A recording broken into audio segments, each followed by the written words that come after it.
Welcome to Lost Relation Chronicles. The last few months have wrecked the life I thought I had. I'm Christian, 44. My wife's name is Judith. She's 48, sharp as hell, and has this way of walking into a room like she owns it. We've been married 11 years, no kids, not by choice at first, but now I guess it's a twisted blessing considering the way everything's unraveling. We met through mutual friends at a wine tasting event. She caught me off guard. Confident, razor-focused, ambitious in a way that felt electric. I still remember the way she swirled her glass and said, "You own your own business. That's rare. Most guys I meet are just climbing someone else's ladder." I was proud of that. I still am. I run an electronic store franchise, local but respected.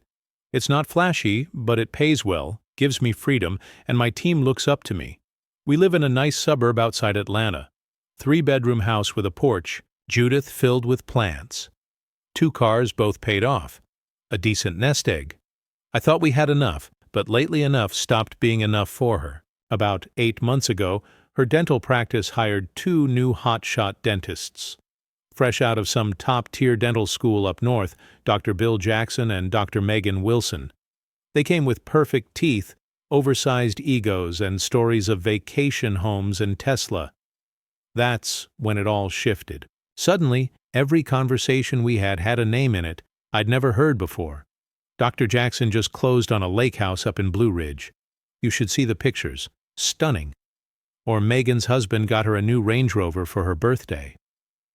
The Pearl. White one with the black trim. God, it's beautiful. At first I played along, I smiled, asked polite questions, pretended to be impressed. But after a while it started to wear thin. Every story came with this unspoken comparison, and I always came up short. One night after dinner, while I was loading the dishwasher, she leaned on the counter and said, "Have you ever thought about going back to school?" I looked up, confused. "For what?" "I don't know. Maybe get a degree in something more scalable." I raised an eyebrow. "You mean give up my store?" She shrugged. "I'm just saying, Christian, you've been doing the same thing for years. Don't you ever want more?" I closed the dishwasher a little harder than I meant to. I have more. I have this life we built. I have a team that counts on me.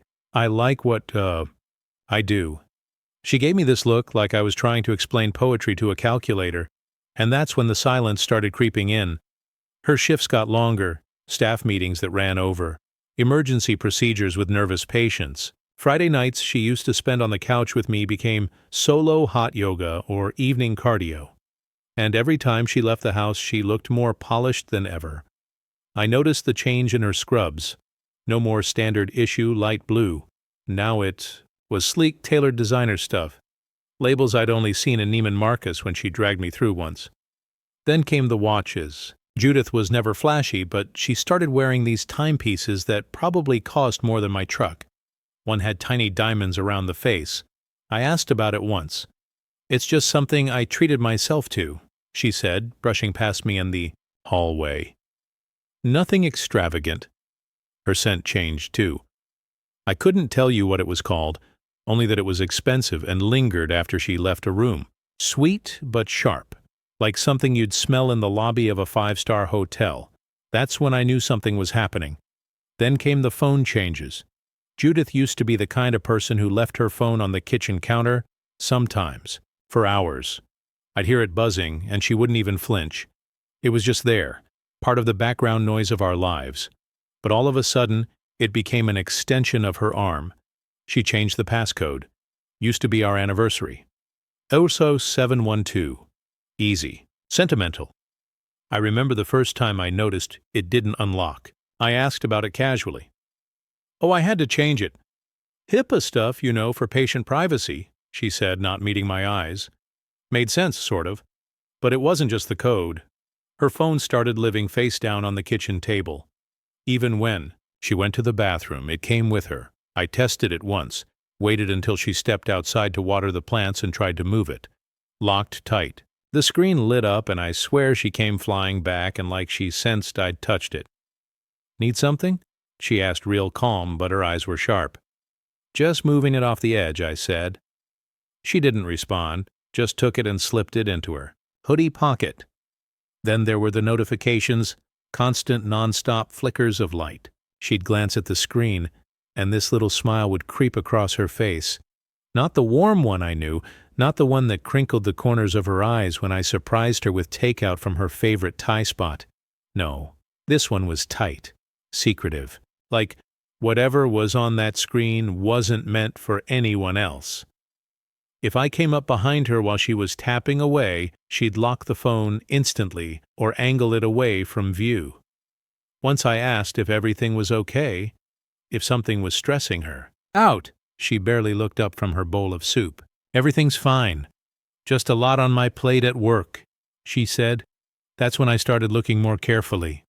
I'm not proud of it, but when your instincts start screaming at you, you either listen or get blindsided. I started watching our credit card statements more closely. At first, it was small stuff. $112 here, $15 there. Coffee shops right down the street from her practice.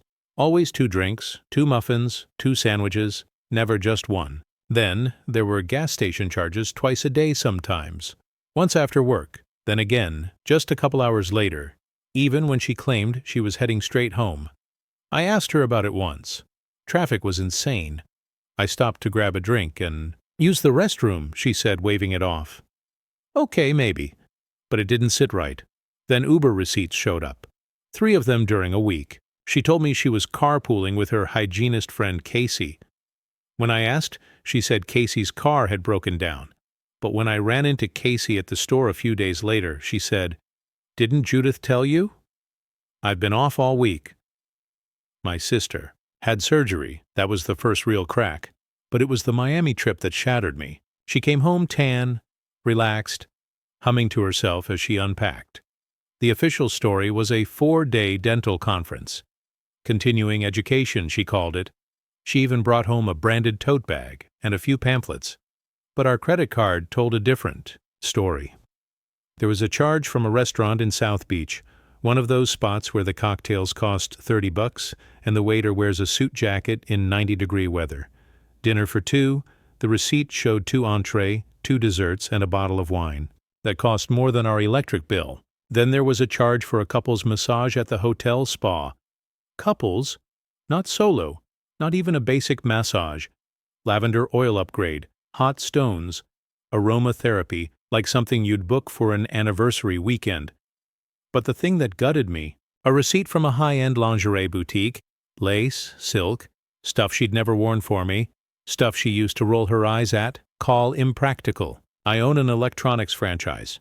I know my way around data. Pulling the phone records wasn't hard. One number popped up again and again. Hundreds of texts, calls that started during her late appointments and lasted well into the night. Some just 5 minutes, others over an hour. I copied the number and did a quick search on social media, and there he was. Clean-cut Rolex on his wrist, smirk like he just won something. One of the new dentists, mid-40s, drives a silver Mercedes, wears a Rolex like it's glued to his wrist. Everything I'm not. I drive a 10-year-old Tacoma with a cracked dashboard and still wear the same $80 watch Judith bought me our second Christmas together. It's scratched up now, but I kept it because she once said it made me look dependable. Guess that's not sexy anymore. Yesterday, I called in sick, told Marcus to open the store and handle inventory. Said I had a migraine. The truth was sitting in my chest like wet cement. At noon, I parked across from her practice, tucked behind a nail salon. Figured I'd wait and see if my gut had been lying to me all these months. It hadn't. At 12:17, she came out the back entrance, hair perfect, makeup done like she was heading to some gala, not a lunch break. Then he showed up. The dentist, Dr. Lakehouse himself. He drove right up in that polished Mercedes like it was a damn parade float, and she climbed in without hesitation, like it was routine. I tailed them a few blocks to a Mediterranean place. Fancy white tablecloths, valet, the whole thing. But they didn't go in, just sat in the car, talking, and then they kissed. It wasn't a peck. It wasn't a mistake. It was long, familiar. My hand shook so badly I almost dropped my phone trying to take a picture. I didn't even realize I'd stopped breathing until I heard someone honk behind me. I hadn't moved for nearly an hour after they drove off. I sat there staring at the dashboard, watching the second hand tick around and around. 11 years gone. Traded, in for someone with a nicer car and whiter teeth. I got home before she did. Made dinner like nothing was wrong, just to see if she'd lie to my face. Chicken stir-fry, her favorite. She came in around 7:30, said she had to stay late to clean up after a messy procedure. I nodded. We ate in silence. Then I pushed my plate aside and said, "I went by your office today." She paused, chopsticks halfway to her mouth. Why? Just felt like a drive. She didn't answer, just kept eating. I saw you get into his car. I said, "Saw where you went. Took pictures." That got her attention. She put her chopsticks down, slow and deliberate. Met my eyes without blinking. No panic, no guilt, just this blankness like I was a stranger asking her to pass the salt. So she said, "So, Judith, you kissed him in his car. After everything we've built together." She leaned back in her chair and crossed her arms. "What did you expect, Christian?" Her voice was ice. "You're going nowhere in life. You think running a strip mall store is impressive? Bill's a doctor. He can give me everything you can't." It felt like someone took a bat to my chest. I wanted her to yell. I wanted tears, regret, something human, but she just sat there, calm, cruel, already gone. I told her I'd contacted a divorce attorney, that Georgia was an at-fault state, and I had everything documented, the receipts, the phone logs, the photos. She snorted. No judge is going to make a successful medical professional pay support to a retail worker. That word worker landed like a slap, like I hadn't paid off our mortgage, like I hadn't bought her car in full, like I wasn't the one who woke up every day for the past decade making sure our life ran like clockwork. But I stayed calm, told her she'd been sloppy, that all those hotel rooms paid with our joint card, the lingerie on a statement with her name next to mine. All admissible. My lawyer said she was basically gift-wrapping the case for me. She didn't argue, just grabbed her bag and walked into the bedroom. Didn't even slam the door. Now I'm sitting in a hotel off I-85, staring at a beige ceiling fan that wobbles like it's going to fall. I can't sleep. I can't eat. I keep remembering how she looked in that restaurant parking lot. Laughing, smiling in a way I hadn't seen in months. Head tilted back, her fingers tracing the air between them like they were sharing some private joke I'd never be smart enough to get. 10 minutes with him, and she looked freer than she had in years with me. Like I'd been holding her, back this whole time, and she just now realized it. Tomorrow, the dismantling begins. 11 years of photos, furniture, favorite takeout spots, weekend rituals. It all starts unraveling. The attorney was clear. Do not permanently vacate the marital home that can work against you during the property division. So, I've been existing, there, not living, just occupying space. We sleep in the same house, but orbit each other like ghosts. She walks past me with her phone in hand, screen tilted away, fingers tapping fast. Then she'll pretend to scroll TV menus like she's searching for something to watch with me. Never settles on anything. Sometimes I watch the reflection of her, screen in the window. I know that shape, that shade of blue. It's messages, not Netflix. 3 weeks later, everything I thought I knew has collapsed like a rotten floorboard. The day she got served at her practice, I got a text. "Are you kidding me, Christian? You did this at work?" No apology, no shame, just outrage that I dared to expose the polished image she wears like perfume. She came home that night in a rage, threw her handbag on the kitchen island, and said through gritted teeth, "You really had the spine for this?"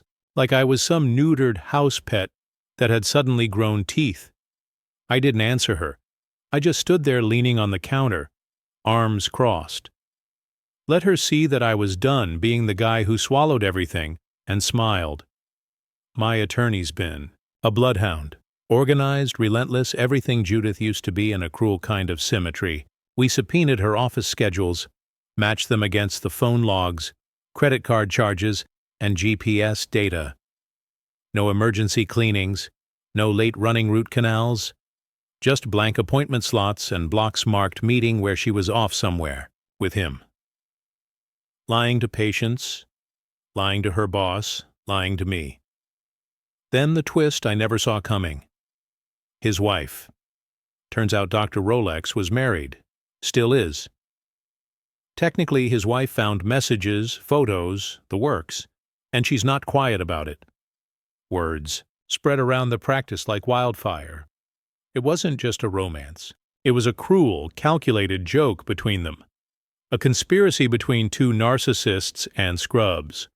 One of the messages they found, "My wife Christian thinks he's so loyal and dependable, like a golden retriever running a cash register." His reply, "Better than my dead weight. I swear she still shops at Kohl's. I can't explain what that did to me. Not the insult, not even the betrayal, just the image of them sharing screenshots of our texts, laughing at our loyalty like it was pathetic. They weren't just planning their future together. They were already living it in secret, mocking the wreckage they were causing. I found out their affair didn't start 8 months ago like I thought.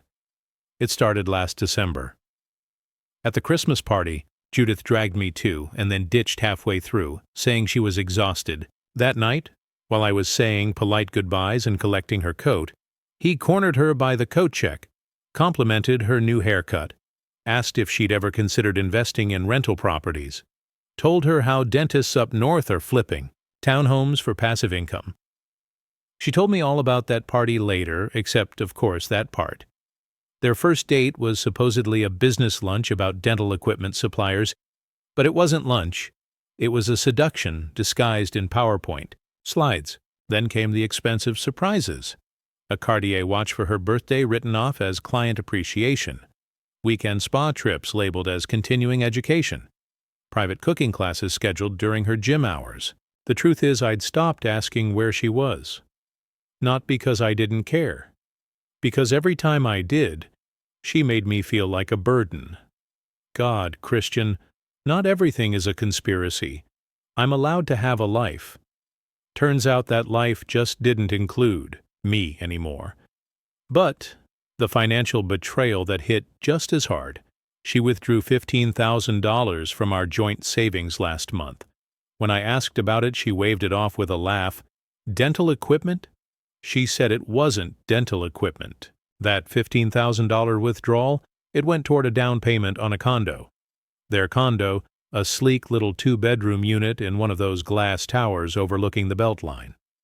I found a listing in her email, pictures of a rooftop pool, a fitness center, concierge service, hardwood floors, and pendant lighting. She even bookmarked interior designers like she'd already stepped out of our life and into another. Another $5,000 tagged as a dental conference. Never happened. There wasn't even a conference in the city that week. Just a weekend at a boutique. Hotel with his name on the reservation and champagne room service on night 2, and then Karma showed up wearing a white coat. Someone tipped off the senior partners at the practice. I don't know who. Maybe a hygienist got tired of covering for their lies. Maybe it was his wife. Hell, maybe the parking lot security guy just had eyes. Whatever the case, the firm launched an internal investigation. Turns out falsifying appointment records a pretty big deal. They were both suspended pending a formal review. The email started immediately after that. She stormed in one night while I was packing more of my stuff at the house, barely looked at me before slamming her purse down. "You told them, didn't you?" I didn't look up, just folded a hoodie and dropped it into the box. "No," I said, "wasn't me. You should be thanking whoever it was. Might be the only reason you stopped lying to yourself." She scoffed, arms crossed. "You're unbelievable." "No, I'm just done." Her fury wasn't about the fallout. It was about the exposure. She'd always been obsessed with appearances. And now her dirty little secret was public knowledge. It spread fast. Patients started asking questions. Reviews popped up online. Not subtle ones either. Accusations. Rumors. Then her family got involved. Her sister called me last week crying, saying Judith was just going through something. She needs help. Christian, not punishment. I let her talk. Let her say all the practice lines about mental health and midlife crisis. Then I played her the voicemail. The one where Judith told her lover, "Christian, he's a retail drone stuck in a dead-end job. I can't believe I ever married someone who wears store-brand cologne." Silence on the other end. Then a quick, "I didn't know she said that." Click. The guilt didn't stay in that house, but the stench of betrayal did. Every room felt like it had eyes. The bed where we laughed. The kitchen where I made her anniversary pancakes. Now I'm staying with my brother. Small place, but clean. Honest. Every morning I get up, make coffee, and feel a little less like a failure. Meanwhile, Dr. Rolex's wife has gone scorched earth. She hired an aggressive divorce attorney, filed paperwork to seize his practice shares, claims he misused company funds, used business cards to pay for hotel suites, spa packages, the Cartier watch, and from what I've heard, she's got the receipts, literally. Now, Judith's been emailing, not texts, emails. That's how you know someone's putting on their professional tone. Long once, too, about how she lost herself in the stress of work, how she confused passion for purpose, how she still believes in our foundation. Yesterday, she offered to sign a post-nuptial agreement. "I'll give up rights to the house. Just please let's talk before you finalize this." I wrote back one line. "No, I don't want you to sign anything. I want you out of my life. That's it. Divorce proceedings are speeding up. My attorney says George's at-fault laws are working like a charm in my favor. The paper trail is airtight. The judge won't need much convincing. And the practice, their internal review wrapped up last week. A copy of the findings was forwarded to the State Dental Board. Apparently, they turned away emergency cases, actual patients in pain, just to clear room for their meetings. And that's medical fraud, falsifying medical records, scheduling lies, misusing prescription privileges. It's no longer just unethical. It's illegal. Both of them now face formal license suspension hearings. All those whispers in the hallway, all those shared looks and stolen hours, their affair didn't just cost them their jobs, it might end their careers. He cracked first. "Mr. Rolex, Mr. Power Smile, Mr. Let me show you a real lifestyle." Faced with losing his license, he folded like cheap linen. Gave the ethics board a full detailed statement. He outlined everything, their system, how they'd manipulate, the patient calendar marking no-shows that never existed, extending routine cleanings to clear space in their schedules, how they'd text each other fake emergency notes so they could disappear for hours. They even had a code system. A single teeth emoji meant "see you at the hotel." 2 men, I'll be late. Cancel a patient. Romantic, huh? The ethics board got everything. Emails, calendar screenshots, text chains. One thread had them bragging about how gullible their spouses were, and then at midnight she showed up at my brother's house, pounding on the door like it was the end of the world. I thought it might be a neighbor needing help. But when I opened the door and saw her barefoot, eyeliner smudged, mascara streaking down her cheek, I knew Judith. She looked at me like I was the only solid thing left in her crumbling world. He lied to me. She sobbed. He used me, Christian. He promised me things. He said we'd be partners. I didn't even recognize myself anymore. I leaned against the doorframe, arms crossed. Calm. Cold. You didn't recognize yourself? I didn't recognize the woman who drained our savings to buy her affair partner a Rolex. She went like I slapped her. I was addicted, she stammered, to the lifestyle, to the idea of being someone more.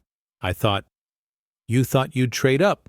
I cut her off, that he was an upgrade, that I'd just fade into the background quietly paying for your fantasy.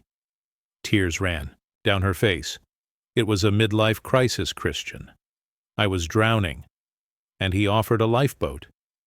You weren't drowning, I said, stepping back inside.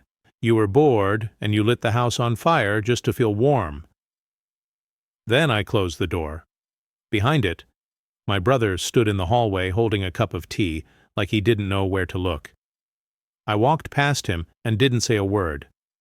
The next morning, the audit findings hit my inbox. More surprises, couples cooking classes, wine tastings, luxury hotel getaways. Every damn event booked with our joint credit card. While I was working overtime to cover rising bills, she was feeding him shootery in Camelot Kitchens. Oh, and that $3,000 watch I thought she'd bought for me. Nope. She used our anniversary trip. Fun to buy it for him, engraved with the words, "For our time." 2 months later, the courthouse smelled like lemon polish and dust, and my heart pounded like I was standing trial, not her. Today was final hearing day. I sat beside my attorney, barely breathing, while the judge leafed through the printed messages, financial documents, and sworn statements. Then he looked up directly at Judith. His tone was calm, but icy. "Mocking a spouse's profession while misusing marital assets," he said slowly, tapping the folder with his pen, "shows both moral and financial misconduct." Judith kept her eyes down. His ruling was clear and firm. $1,900 per month in alimony for the next 4 years. Upon sale of the house, profits will be split, but my portion of the misused funds, $123,000, comes off the top first. My attorney fees, fully covered by her retirement account, and then came the hammer. The entire case file, messages, transaction logs, appointment deceptions, was formally submitted to the State Dental Board. I didn't smile. I didn't gloat. I just breathed. Later that week, the board issued their ruling. They suspended her license for 6 months.